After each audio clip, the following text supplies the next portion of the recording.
Not the polite chittering we Velkari use in formal settings. Mind you, no, this was the deep guttural laugh that comes from witnessing something so absurd that your brain simply refuses to process it as reality. Here was this human female, no taller than my secondary arm, standing in the middle of our most secure detention facility, surrounded by 12 of our finest warriors, and she had the absolute nerve to smile. My name is the Thek, Senior Intelligence Coordinator for the Velkari Dominion, and I had spent the better part of 3 cycles studying these peculiar bipeds the Galaxy insisted on calling humans. They were supposed to be simple, predictable, a young species that had barely crawled out of their gravity well before stumbling into our perfectly ordered corner of the universe. Maya Torres was about to teach me how catastrophically wrong we were. Status report. I commanded through the comm, watching the feeds from cell block 7. The human sat cross-legged on the floor, her dark hair falling in waves around a face that showed no fear, no anger, just that maddening little smile. Subject remains uncooperative. Coordinator, came the response from Guard Captain Zolfor. She has not spoken since processing. Medical scans indicate elevated heart rate, but within acceptable parameters for her species under stress. Acceptable parameters. As if anything about this creature fell within acceptable parameters. 3 days earlier, Maya Torres had single-handedly infiltrated Outpost Keth Secundus, our primary research facility in the Outer Rim. She had bypassed 17 different security systems, killed 8 guards without raising an alarm, and stolen classified data on our newest weapons development. When our rapid response team finally cornered her, she had been standing in the central archive, methodically destroying servers with a plasma cutter while humming what our translators identified as an Earth folk song. The operation should have been impossible. Our intelligence indicated she was a low-level technician from some backwater human colony. No military training, no special augmentations. According to our files, Maya Torres was nobody. According to our files, Maya Torres was already dead. Sir Zolfor's voice crackled through the comm again. The human is requesting to speak with you specifically. I felt my cranial ridges flatten against my skull, a Velkari expression of surprise. She knows who I am? Apparently so, sir, she said, and I quote, "Tell the K9 that his favorite ghost would like a word." The blood in my veins turned to ice water. Favorite ghost. Only one being in the entire galaxy had ever called themselves that, and she had been dead for 2 years. I was moving before I realized it, my 4 legs carrying me through the corridors of Intelligence Central at a pace that had junior analysts scrambling out of my way. The elevator ride to Cell Block 7 felt like an eternity, my mind racing through possibilities, each more disturbing than the last. The detention level smelled of ozone and fear, a combination I usually found comforting. Today, it made my stomach churn. I paused out Cell Block 7, studying the biometric readings on my wrist display. The human's vital signs remained steady. Too steady. Open it, I ordered. The blast door hissed aside and I stepped into the cell. Maya Torres looked up at me with eyes the color of Earth's oceans, and when she spoke, her voice carried the faint accent of the Sol System's outer colonies. "Hello," the Thek said. "You look tired." "You are dead," I said, my voice barely above a whisper. Maya Torres died 2 years ago, on Kepler Station. I watched the security footage myself. The explosion took out 3 entire levels. She tilted her head, studying me with the same intense focus I remembered from our previous encounters. During the war, she had been our most elusive target, a human intelligence operative who had made a career out of making my department look like incompetent fools. We had hunted her across 7 star systems, lost 3 entire task forces to her schemes, and when we finally cornered her on Kepler Station, the station had exploded. Maya Torres, along with 1,500 other souls, had been vaporized in an antimatter detonation that left nothing but radiation and debris. "Did you ever wonder," she said conversationally, "why the DNA evidence from Kepler Station was such a perfect match? Not 99.7%, like you usually get from blast sites. Not 98.3% with degradation markers. Exactly 100%. Perfect. Clean. Almost like someone wanted you to find it. My secondary arms began to tremble. That is impossible. Our forensics teams are the best in— Your forensics teams are very good, she agreed, but they have one critical flaw. They assume that other species think like you do. Logical. Methodical. They assume that when someone dies, they stay dead. Her smile widened. They have clearly never dealt with humans who are really truly angry. The implications hit me like a meteor strike. If Maya Torres had faked her death, if she had been alive these past 2 years while we celebrated her demise, then every operation we had run, every strategic decision we had made, every moment of peace we had enjoyed— What do you want? I demanded. She stood up, her movements fluid and unhurried. Even in the standard-issue detention jumpsuit, she carried herself like a predator. I want you to understand something, Thek. 2 years ago, your people did not just kill Maya Torres. You erased her, wiped her from your official records, deleted her service files, removed every trace of her existence from your databases. She took a step closer, and I fought the urge to retreat. You turned a decorated officer, a woman who had served with honor for 12 years, into a footnote. A ghost. The war is over, I said, my voice sounding weak even to my own ears. The treaties have been signed. There is no point— Oh, but there is a point. Her eyes gleamed with something that made my combat implants start calculating threat assessments. You see, when you erase someone, you make a mistake. You assume they will stay erased. You assume they will accept their fate and fade away into nothing. She leaned forward, close enough that I could smell the ozone from the energy restraints. But Maya Torres was never very good at accepting fate. Alarms began blaring throughout the facility. Emergency lights bathed the cell in pulsing red, and the voice of Control Central echoed through the speakers. Security breach in levels 1 through 5. Multiple hull breaches detected. All personnel to battle stations. Maya Torres looked at the ceiling as if she were listening to a favorite song. Right on schedule. What have you done? I snarled, my natural claws extending. What have I done? She laughed, and the sound sent chills down my spine. I have spent 2 years building something beautiful.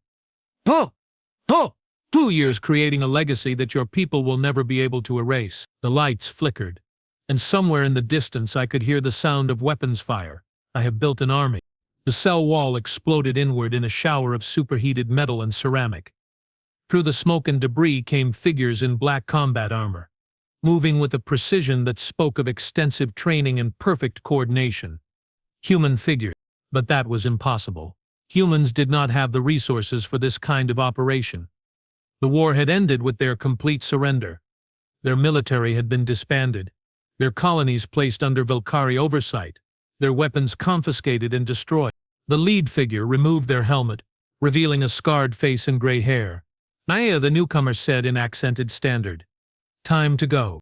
Thank you, Colonel Hayes, Maya replied, stepping over the rubble as if she were walking through a garden. I trust the diversions are proceeding according to plan? 23 facilities hit simultaneously across 7 systems. He's confirmed. The Dominion fleet is scattered, trying to respond to multiple crises. By the time they realize this was the primary target, we will be long gone. I stared at them in horror. 23 facilities? That would require thousands of operatives, hundreds of ships, coordination across the entire galaxy, Maya finished. Yes, it would. Funny thing about erasing someone's identity, Thek, it gives them the freedom to create a new one. And I have been very, very busy. Hayes handed her a weapon. Some kind of human energy rifle I did not recognize. Ma'am, we have incoming Velkari reinforcements. Estimate 15 minutes before they breach the outer perimeter. More than enough time. Maya checked the weapon's charge indicator and looked back at me. You know, Thek, there is something poetic about this moment. 2 years ago, you deleted Maya Torres from your files. Today, Maya Torres deletes your files from existence. The data cores, I whispered. You are after the intelligence archives. All of them, she confirmed. Every report, every analysis, every strategic assessment, every dirty little secret the Dominion has collected over the past 50 years. She shouldered the rifle and started toward the hole in the wall. But most importantly, every record of what you did to my people. Your people surrendered, I called after her. The war is over. She paused at the threshold and looked back at me. For a moment her expression softened and I saw something that might have been pity. The cack, she said quietly. The war was never over. It just went underground. She gestured to the armed humans around her. Every colony you occupied, every family you relocated, every culture you tried to erase. They all remembered, and they all had children who remembered, and those children grew up angry. The implications were staggering.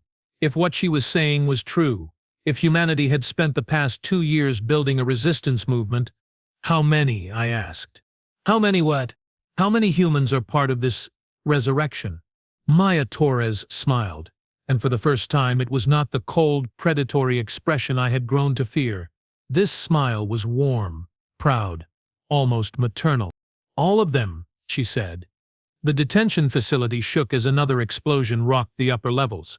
Through the breach in the wall I could see human soldiers moving with purpose through the corridors of what had been our most secure installation. They were not here to steal random intelligence or strike a symbolic blow against the Dominion. They were here to reclaim their history. You cannot hope to defeat the entire Dominion fleet, I said desperately. Even with surprise, even with coordination, you are outnumbered 1,000 to 1. Outnumbered, Maya agreed, but not outmatched. You see, Thek, there is something your intelligence files never understood about humans. Something your analysts missed in all their careful observations and detailed reports. What? She hefted her weapon and turned toward the breach. We do not fight fair.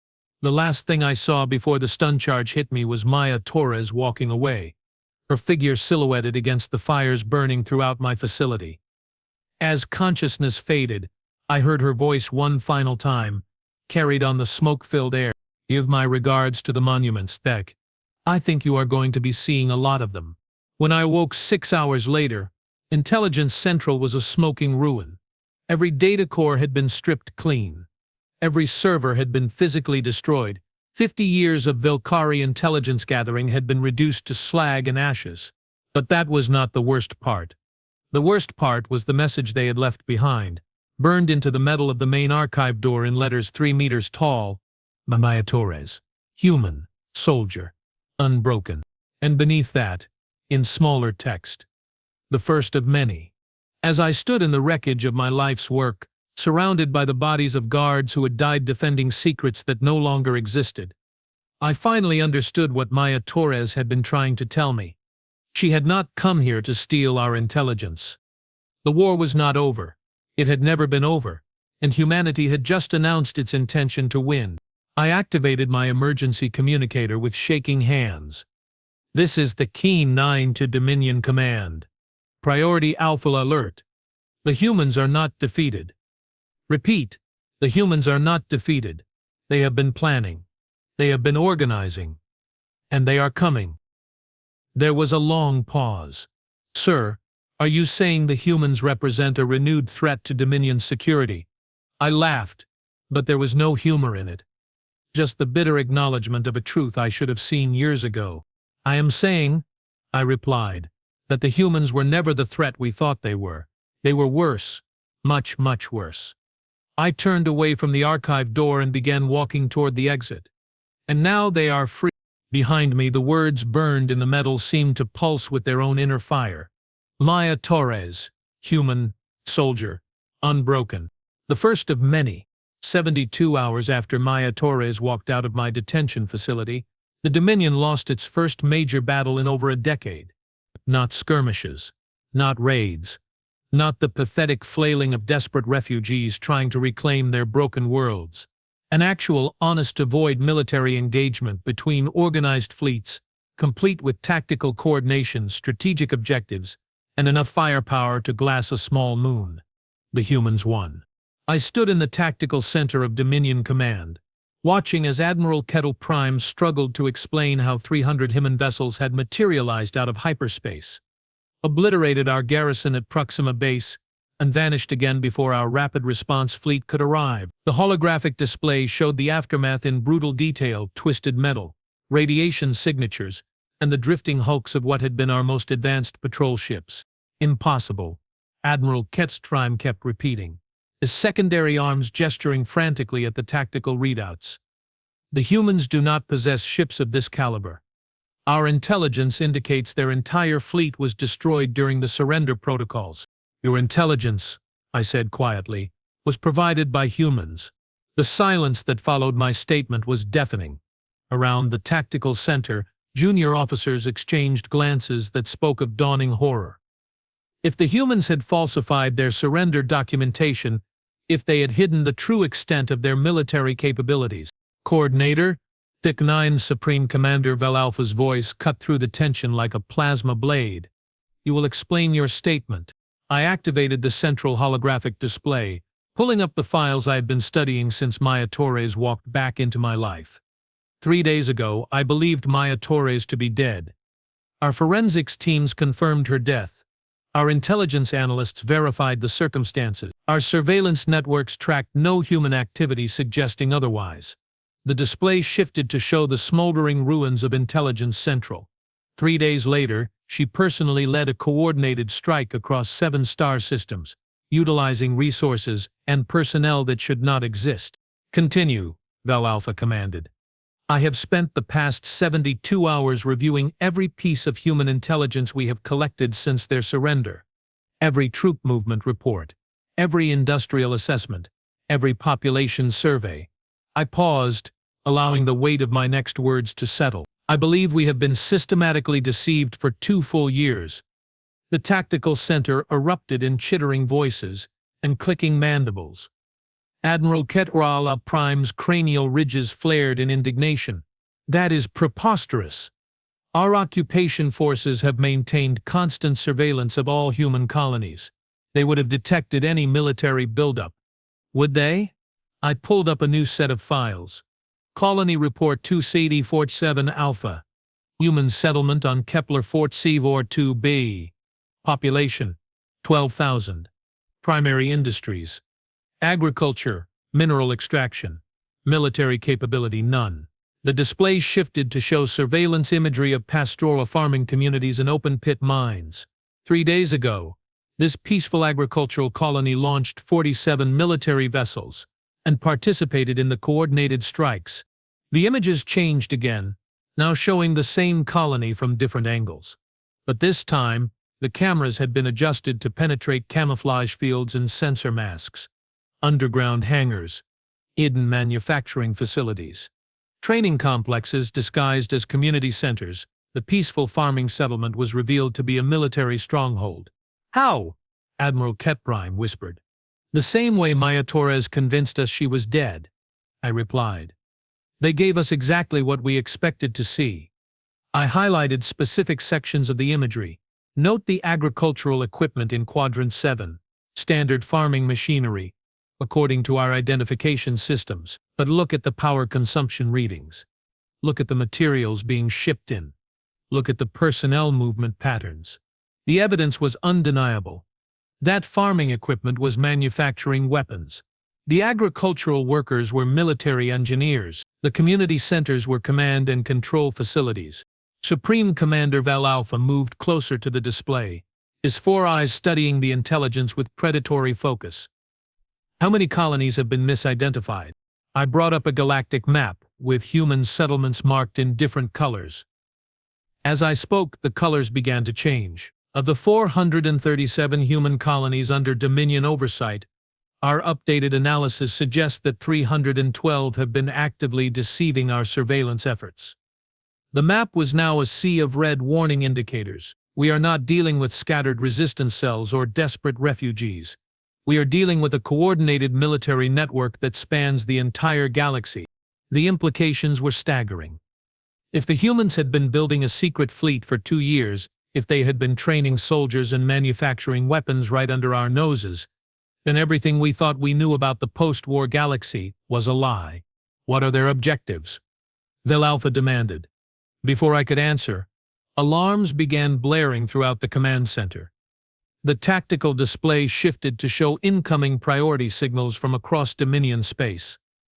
As the reports flooded in, A pattern began to emerge that made my blood freeze. "Sir," communications officer, Pick 7's voice was barely above a whisper, "we are receiving distress calls from Outpost Gamma 7, Deep Space Station 12, and Colonial Administration Hub 995. All report coordinated human attacks in progress." "How many facilities?" Vel Alpha asked. 63 confirmed attacks so far, sir, and the number is rising." I watched as red alert indicators began appearing across the galactic map like a spreading infection. The human strikes were not random. They were surgical, precise, and devastating.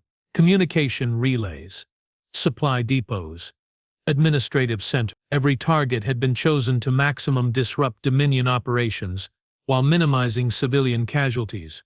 "They are not trying to destroy us," I realized aloud. "They are trying to paralyze us." "Explain," Vel Alpha commanded. I pointed to the pattern of attacks. "Look at the targets.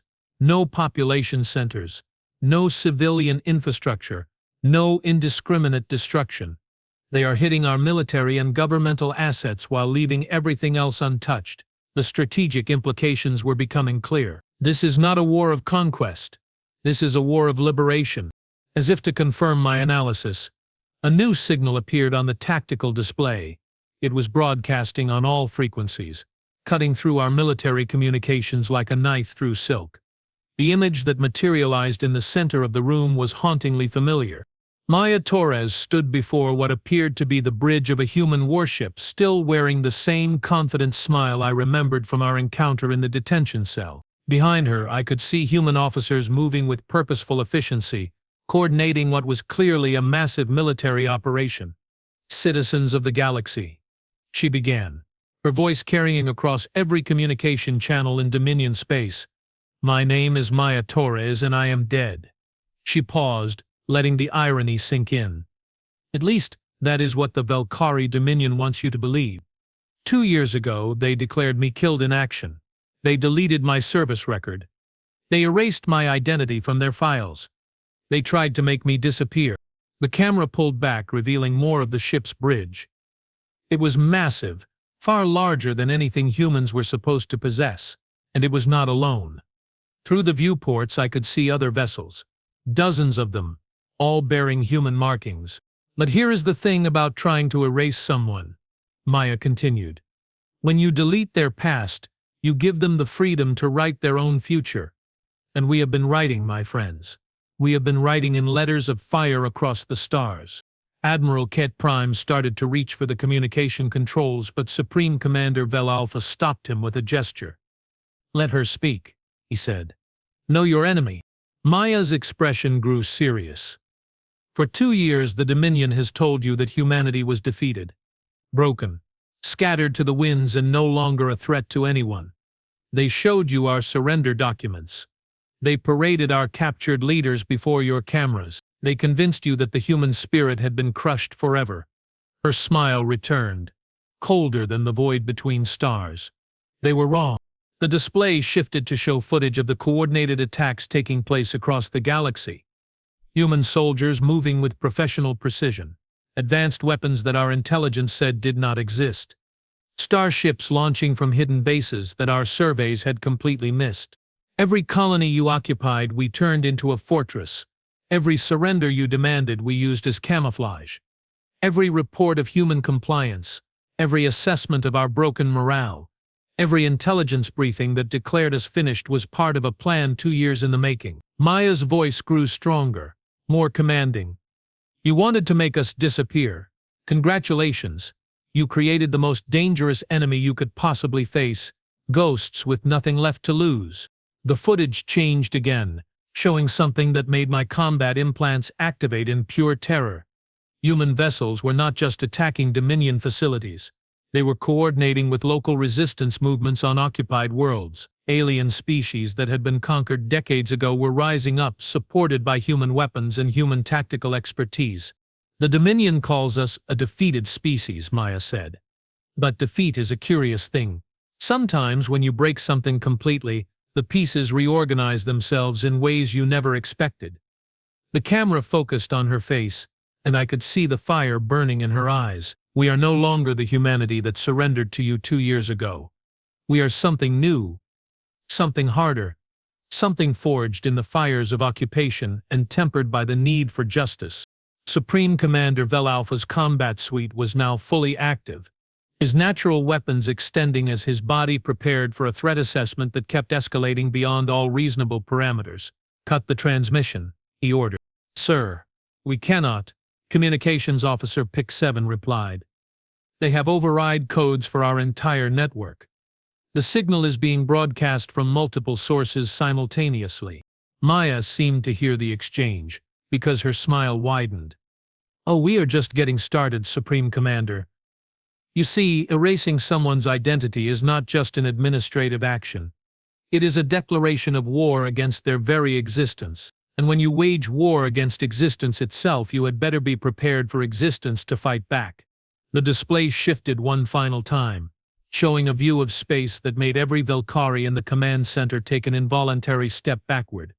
Ships, hundreds of them, thousands of them. A fleet so massive that it blotted out the stars, all bearing human insignia and broadcasting the same message. "My name is Maya Torres." The transmission continued. "I am human. I am a soldier. I am unbroken.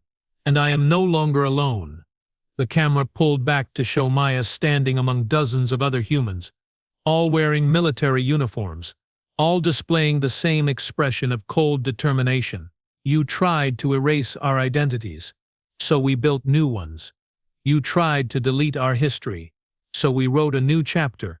You tried to make us disappear, so we became the darkness that swallows your light." The transmission cut to black, but not before displaying a final message that burned itself into my memory. "The monuments to your defeat are already being carved. They will bear our names, our faces, and our promise. Never again." In the silence that followed, I could hear the sound of alarms echoing throughout Dominion Command. Reports were flooding in from across the galaxy. Human attacks. Coordinated uprisings. Entire sectors going dark. The carefully maintained order of the Dominion was collapsing, and at the center of it all was a woman who was supposed to be dead. "Fleet Admiral," Supreme Commander Vel-Alpha's voice cut through the chaos. "Prepare the Grand Fleet for immediate deployment. Full combat readiness. This ends now." Admiral Ket Prime's cranial ridges flattened in confusion. "Sir, we do not know their primary fleet location. How do we target an enemy that does not officially exist?" "Oh, but we do know," I said quietly.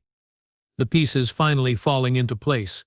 Maya Torres did not broadcast that message to terrorize us. She broadcast it to tell us exactly where to find her. I pulled up the signal analysis, highlighting the transmission source. The signal originated from the Kepler system, specifically from the coordinates where Kepler station used to be, the site where she supposedly died.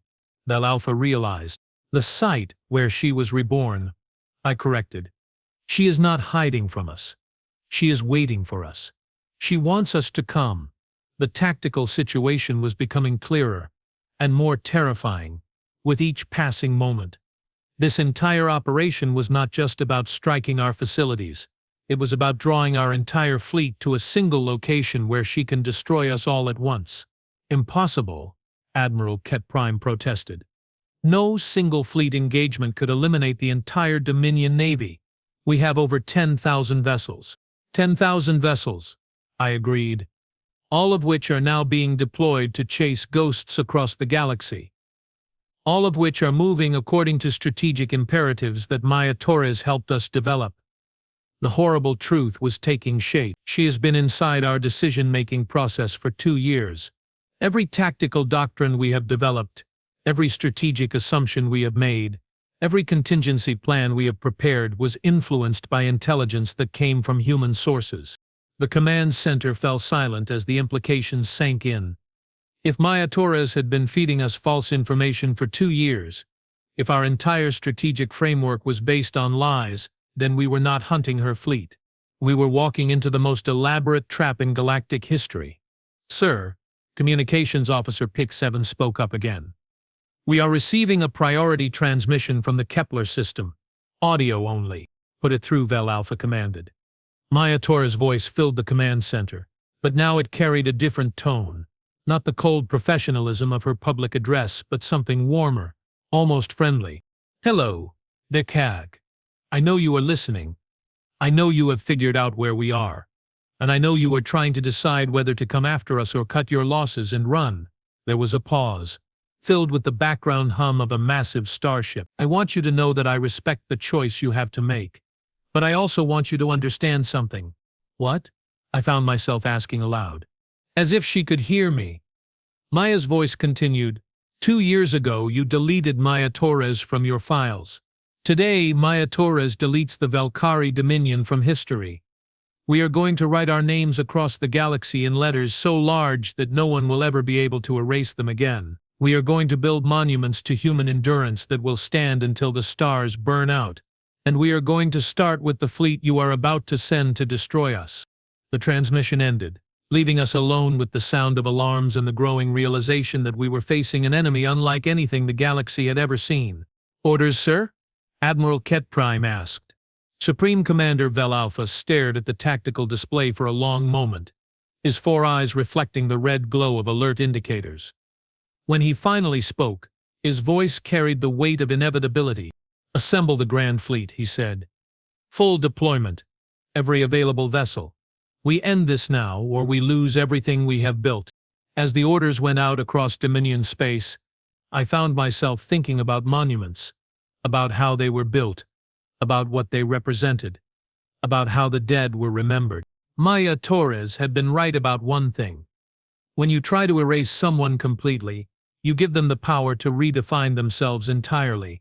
And humanity had spent 2 years redefining themselves as something that could not be defeated, could not be broken, and most definitely could not be erased. The question was what kind of monument would be left standing when this was over. As the Grand Fleet began its deployment toward the Kepler system, I had the sinking feeling that we were about to find out. The Kepler system looked exactly like the graveyard it was supposed to be. I stood on the bridge of the Dominion flagship Eternal Conquest, watching as our sensors swept the debris field where Kepler station had once orbited. Twisted metal, radiation shadows, and the drifting hulks of ancient ships painted a picture of desolation that should have been comforting. After all, this was where Maya Torres had died. This was where humanity's most dangerous ghost had finally been laid to rest. Except ghosts, as I was learning, had a disturbing tendency to refuse proper burial. Fleet status report. Supreme Commander Vel Alpha commanded from his tactical throne. Around us, the bridge of the Eternal Conquest hummed with the activity of 12,000 crew members coordinating the largest military operation in Dominion history. 9,743 vessels reporting ready, sir. Admiral Ketbrang replied. All battle groups in formation. All weapons systems armed and ready. If the humans are here, we will find them. If the humans are here, as if there was any doubt.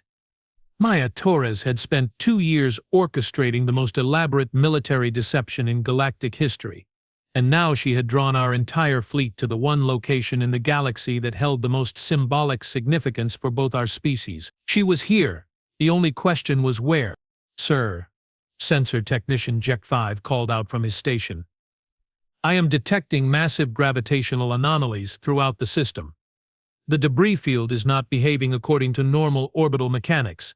I moved to his station, studying the readouts with growing unease. The chunks of metal and rock that had once been Kepler's station were moving in patterns that defied physics. Not randomly, as debris should, but with purpose, with coordination. How long have these anomalies been present? I asked. According to our long-range monitoring, sir, they began approximately 6 months ago. We assumed they were natural gravitational effects from the station's destruction. 6 months. Maya Torres had been moving pieces into position for 6 months, right under our noses, using the cover of a debris field that everyone assumed was dead and empty. The tactical implications were staggering. Supreme Commander, I said, my voice tight with realization. We need to withdraw immediately. Explain, Vel Alpha commanded. The debris field is not debris, I said, pulling up the sensor analysis on the main tactical display. Look at the mass distributions. Look at the energy signatures. Look at the way the pieces are moving in formation. The evidence was undeniable once you knew what to look for. Those are ships, thousands of them. All powered down, all disguised as wreckage. All waiting for us to get close enough. The bridge fell silent as the implications sank in. We had brought our entire fleet to what we thought was an SCI graveyard, only to discover that the graveyard was full of very much alive enemies. Impossible, Admiral Kit at Prime protested. Our sensors would have detected active ships. Our intelligence networks would have reported such a massive construction project. Would they? I asked. Or would they have reported exactly what Maya Torres wanted them to report? I highlighted specific sections of the debris field. Every piece of intelligence we have received about this system for the past 2 years came through channels that Maya Torres had access to. Every surveillance report, every sensor sweep, every analysis of the gravitational anomalies. She has been feeding us a carefully constructed lie designed to bring us here, to this moment with our entire fleet concentrated in one location. As if summoned by my words, the communication system crackled to life. Maya Torres' voice filled the bridge, but now it carried a tone of quiet satisfaction. Hello, Thek. Thank you for bringing me such a lovely present. Maya, I said, though I knew she could not hear me. What have you done? The answer came in the form of light. Thousands upon thousands of lights, blazing to life throughout the debris field as camouflaged ships powered up their systems and revealed themselves. The Kepler system, which had appeared empty moments before, was suddenly filled with the largest human fleet in history. But it was not just human ships. As the tactical display updated, I could see vessels from dozens of species: Tellurian cruisers, Akari destroyers, Zephyrian battle carriers. Magnificent, is it not? Maya's voice continued. 2 years of careful planning, 2 years of secret construction, 2 years of convincing every species in the galaxy that humanity was broken and defeated while we built the largest coalition fleet in galactic history. There was a pause, and when she spoke again, her voice carried the weight of absolute certainty. You wanted to erase us from history, Val Alpha. Today, we erase you. The first salvo came from everywhere at once. Thousands of weapons firing in perfect coordination, turning the space around our fleet into a storm of energy and destruction. Our shields flared and buckled under the assault, but they held. The Dominion had not conquered half the galaxy by building weak ships. All units, return fire. Supreme Commander Vel Alpha roared. Battle formation Delta 7. Show these upstart species why the Dominion rules the stars. The space battle that followed was unlike anything I had ever witnessed. It was not a clash between two fleets, but between two fundamentally different philosophies of warfare. The Dominion fought with overwhelming force and superior technology, bringing devastating firepower to bear against anything foolish enough to challenge our supremacy. The coalition fleet fought like ghosts. They were everywhere and nowhere, appearing out of sensor shadows to strike at our flanks before vanishing back into the debris field. Their ships were smaller, individually weaker, but they moved with a coordination that spoke of months of practice and perfect communication. Damage report, Vel Alpha demanded as another wave of enemy fire rocked the eternal conquest. Battle Group 7. 400 ships, gone in the opening minutes of the engagement. I watched as the tactical display updated, showing our fleet's formation beginning to fragment under the relentless assault. The humans were not trying to match us ship for ship. Put it through, Vel Alpha commanded. The main display flickered, and suddenly Maya Torres was standing before us again. But this time she was not alone. The bridge of her ship was filled with representatives from dozens of species, all wearing military uniforms, all displaying the same expression of grim determination. Supreme Commander Vel Alpha, Maya said formally. I am Admiral Maya Torres of the Coalition Liberation Fleet. I am transmitting the terms of your surrender. The audacity of it was breathtaking. Here we were, engaged in the largest space battle in galactic history, with the outcome still very much in doubt, and she was offering us surrender terms. Surrender? Vel Alpha's voice was filled with indignation. We outnumber you 3-1. Our technology is superior. Our ships are stronger. You cannot hope to defeat the entire Dominion fleet. Maya's smile was the same one I remembered from our first encounter in the detention cell. Cold, confident, and absolutely terrifying. Can I not? She asked. Computer, Display tactical analysis Omega-7. The transmission shifted to show a real-time analysis of the battle. Our fleet was indeed larger, but the display revealed something that made my combat implants start calculating evacuation routes. We were losing. Not quickly, not dramatically, but steadily and inevitably. The coalition fleet was using the debris field to channel our movements, forcing us into predetermined kill zones where massed fire could overwhelm our defenses. You see, Maya continued, the thing about erasing someone's identity is that it gives them the freedom to become something entirely new. 2 years ago, Maya Torres was a human intelligence operative. Today, Maya Torres is the architect of your defeat. The display shifted again, showing ship movements and tactical formations. Every battle doctrine you have developed since the war ended was influenced by intelligence reports that I helped prepare. Every strategic assumption you have made was based on data that I provided. Every tactical response you are using right now was anticipated and prepared for. The horrible truth was becoming clear. Maya Torres had not just been hiding for 2 years. She had been studying us, learning our weaknesses, preparing for this exact moment. But the real beauty of this operation, she continued, is not the tactical deception. It is the strategic objective. The display changed one final time, showing something that made every Velkari on the bridge take an involuntary step backward. Monuments. Massive stone structures being carved into the surfaces of asteroids throughout the system. But these were not just any monuments. They were detailed sculptures depicting scenes from human history. The first landing on Earth's moon, the discovery of faster-than-light travel, the colonization of distant worlds. And at the center of each monument, larger than life, were carved the faces and names of humans who had died fighting the Dominion. You tried to erase our history, Maya said, her voice growing stronger. You deleted our service records. You removed our names from your databases. You tried to make us disappear from the Galaxy's memory. The camera focused on her face, and I could see tears in her eyes, not of sadness, but of pride. So we built new monuments, bigger monuments. Monuments carved from the very asteroids of this system. Monuments so large they can be seen from neighboring star systems. Monuments that will survive long after your empire has fallen to dust. The tactical situation was deteriorating rapidly. Our formation was collapsing under the coordinated assault, and ship after ship was falling to the precisely orchestrated attacks. But Maya Torres was not content with just defeating us. She wanted to humiliate us.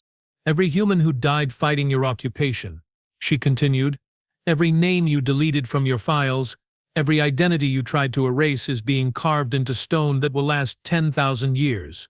When future civilizations look back at this moment, they will not remember the Velkari Dominion as conquerors. They will remember you as the species that was so threatened by human courage that you tried to delete it from history. Her smile widened. And they will remember us as the species that came back from the dead to build monuments to our own defiance. Enough, Supreme Commander Vel Alpha roared. All ships concentrate fire on the enemy flagship. End this now. The combined firepower of 3,000 Dominion vessels focused on Maya's ship, a devastating barrage that should have reduced any vessel to atomic particles. But as the energy beams converged on their target, something impossible happened. The human flagship did not try to evade. It did not raise additional shields. Instead, it seemed to absorb the attack, channeling the energy through systems I could not identify toward purposes I could not fathom. Thank you, Maya said calmly as our weapons fire struck her ship. That was exactly the power source we needed. The space around her vessel began to shimmer and distort. Reality itself seemed to bend as massive amounts of energy were redirected through some kind of exotic matter converter. And then, with a flash of light that outshone the system's star, the impossible happened. The debris field moved. Not the individual pieces. The entire field.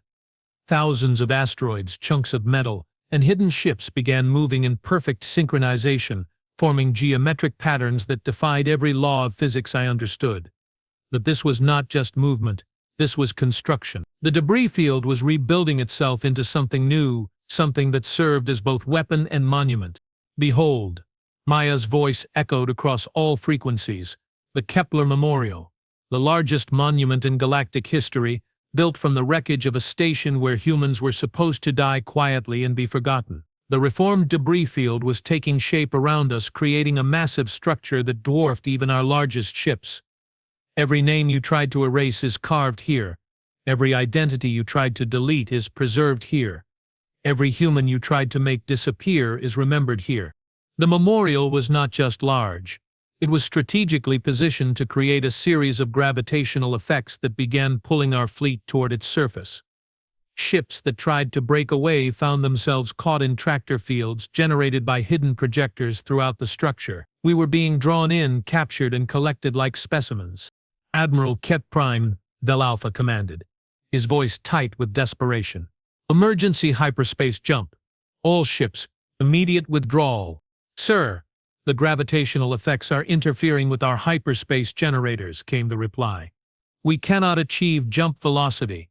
Maya Torres laughed, and the sound echoed through our communication systems like the voice of destiny itself. Did you really think I would go to all this trouble just to let you leave? 2 years, Vel Alpha. 2 years of planning for this exact moment. 2 years of preparing the perfect trap for the species that tried to erase human identity from the galaxy. The Kepler Memorial was nearly complete now, a massive structure that combined artistic beauty with deadly functionality. The carved faces of dead humans looked down at us from surfaces that stretched for thousands of kilometers, their stone eyes reflecting the light of our burning ships. And at the center of it all, larger than any other sculpture, was Maya Torres herself. Not as she appeared today, but as she had been 2 years ago when we thought we had killed her. You see, Thek. Maya's voice came through a private channel, speaking directly to me. When you erase someone completely, you give them the ultimate freedom. The freedom to decide how they want to be remembered. The freedom to build their own monuments. The freedom to write their own ending. I looked at the tactical display, watching as the last of our fleet was drawn into the memorial's embrace. Ships that had conquered dozens of worlds were now trapped like insects in amber, held fast by gravitational fields and tractor beams that turned our strength against us. What do you want? I asked. I want you to understand, Maya replied. This is not about revenge. This is not about conquest. This is about memory. You tried to delete human identity from the galaxy, so we built a monument so large that it can never be ignored, never be forgotten, and most importantly, never be erased. The battle was over. Not because we had been destroyed, but because we had been captured. Thousands of Dominion vessels hung motionless within the structure of the Kepler Memorial, their crews alive but powerless, surrounded by carved stone faces that would watch over them for eternity. The terms of surrender are simple, Maya continued. The Dominion will withdraw from all occupied worlds. All species will be granted full independence. All prisoners of war will be released. And in return, your crews will be allowed to return home with a message. What message?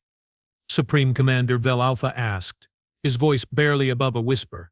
That Maya Torres, the human you tried to erase, sends her regards.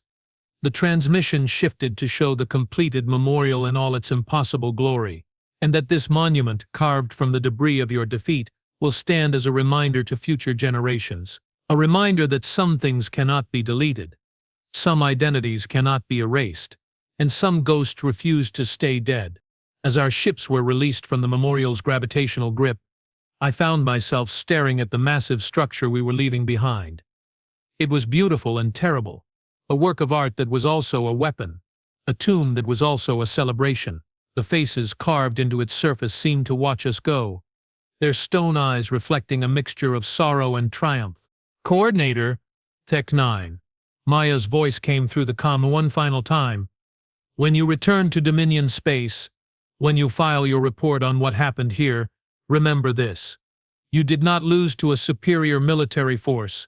You did not lose to better technology. You lost to the power of identity itself. You lost to the human refusal to be forgotten. The transmission ended, leaving us alone with our defeat in the impossible monument that now dominated the Kepler system. As we limped back toward Dominion space with the remnants of our once mighty fleet, I realized that Maya Torres had achieved something far more devastating than military victory. She had achieved immortality, not for herself alone but for her entire species. The Kepler Memorial would stand for millions of years, its carved faces visible to any ship that passed through the system. Future civilizations would look upon it and ask who these humans were, why they were remembered, and what they had done to earn such a monument. And in that asking, in that remembering, Maya Torres would live forever. 3 months later, as I sat in my office filing the final reports on the Kepler incident, I received one last transmission.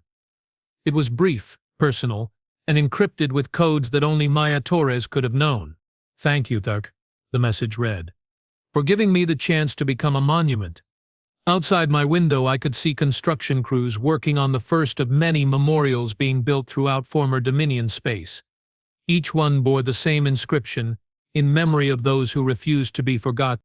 Maya Torres had gotten her wish. She was no longer just a name in a deleted file, she was a legend carved in stone. A ghost who had become more real than the living. A monument to the simple truth that some things could never be erased. And in the end, that was the most human thing of all.